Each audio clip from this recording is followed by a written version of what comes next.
Hello, welcome back to another pen talk. Thanks for tuning in and choosing to watch my channel.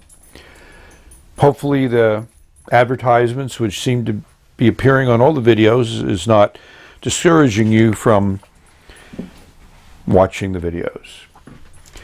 So this is a pen that Bobby sent me in an order that I placed with him, and it's probably not a pen I would normally have bought, but it's a very interesting pen, and I think it's worth a closer look.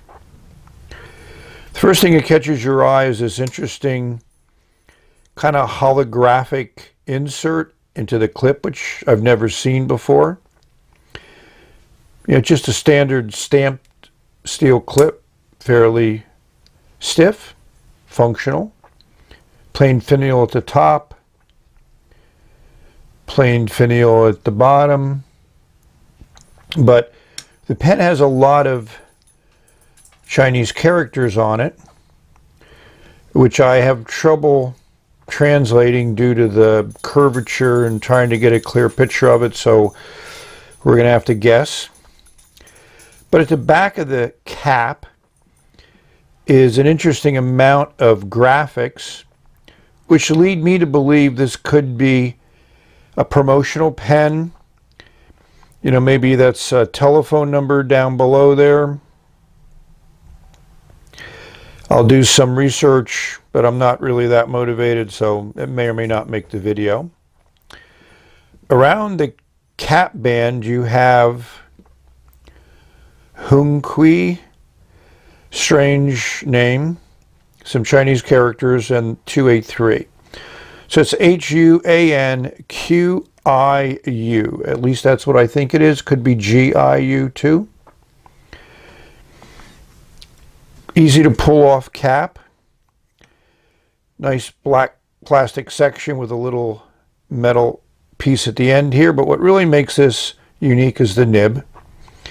So I mentioned 2018 is year of the nib, and this is one of those that will definitely fit into that description. It looks like your standard hooded nib if you look at it from the reverse side, with that round feed and the nib kind of a tubular nib that curves around the feed. I'm not taking it apart, but if you look at it from the side view, you'll notice that that's a fairly good Fude, a decent 60-70 degree angle here as it comes up. And then it has this overlay nib with two Chinese characters on it. You know, kind of gives it medieval look. You know, Bobby calls this old stock. At the time of this video, there's only 2 left, so there probably won't be any by the time I finish with this video and publish it. The metal barrel unscrews. Threads are a little sticky.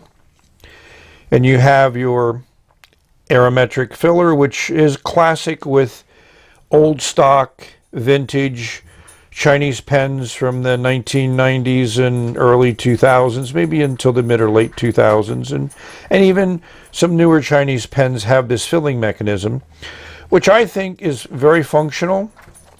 I don't think it costs less to make than a converter, and Milo is trying to get my attention with a toy.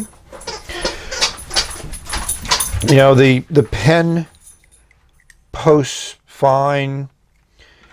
It fits fine in the hand. A little bit long posted, a little bit back heavy. You don't have to post it. It's a decent length without posting. The section's a little bit on the small side, but it's certainly usable. And you can hold it anywhere here. There's no threads. The metal is very thin, so there is a little step up here, but it's not significant. The cap is a secure snap to fit. So enough of the overview. Let's put nib to paper, which is what this pen is designed for. Love that little insert in the clip. Very unique. So this pen is very light. Here's the weights. As I mentioned, the section's on the small side, but certainly usable. You know, it's a little bit bigger than your standard wooden pencil. But I think what really makes this pen is the nib. So let's look at that.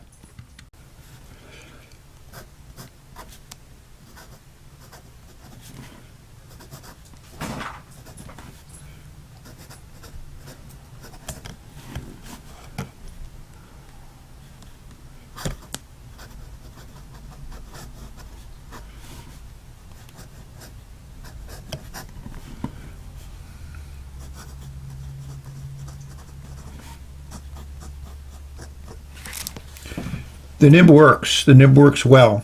And after some of my frustrating experiences recently with nibs, it's really nice just to flush one out, ink it up, and have it right all the time, every time. Good. Always good to show the ink. So it's Velvet Storm. This is the Ink Art.ink ink that I bought a whole supply of, and I think beginning of next year, once a year, I'll go on the website and buy some Robert Oster ink to add to my collection. You know, it's kind of like a hole in the head. Do I need more ink? No. Do I want more ink? Yes. Is Robert Oster ink phenomenal? Yes. Should I have some more? Yes. So I'm not going to pretend to be able to do Japanese characters, but the joy of this nib is the horizontal line. If you go down at a nice low angle and you don't drag the feed the way this is designed, you get a very broad line. If you do 90 degrees, you get a much thinner line. So I'd say this is about 1.4, 1.5 millimeters, and this is about 0.5 millimeters. And then, of course, if you do reverse, you get extra, extra fine. And it is easy to use in reverse. It's not as smooth, but any really fine nib is going to give you some feedback on paper, especially this Fabriano paper that has some decent texture to it. So how do I rate this nib? How do I rate this pen? Freudian slip there. I'm going to give it an 8.8. I mean, I think everybody should experience a Fude nib. You know, I've done a few of them. You know, I have the one in my, I guess the Hero 336. I put one in a 618. So I've bought Fude nibs in number 5 size, number 6 size, and also in this hooded style that fits on a 618, 601, 618, sorry, and 601 Wingsung. So, you know, I'm certain if you had a nib and a pen that you liked and it worked well with this nib that you'd find many uses for it. I think it's a great one to use for writing letters, and you might want to put in an ink that gives you a little bit more variation in color, because I think you could get some great shading and other aspects. And, you know, if you had a nib that had some nice sheen to it when you laid down a thick line, then that would also work. So this was just a quick run through. So thank you for watching. Explore this wonderful world of nibs that we have an opportunity to partake in. May you have many great writing experiences. Enjoy putting ink on paper for whatever reason. Artistic, thoughtful, philosophical, reminiscing, journaling. So until the next video, bye for now.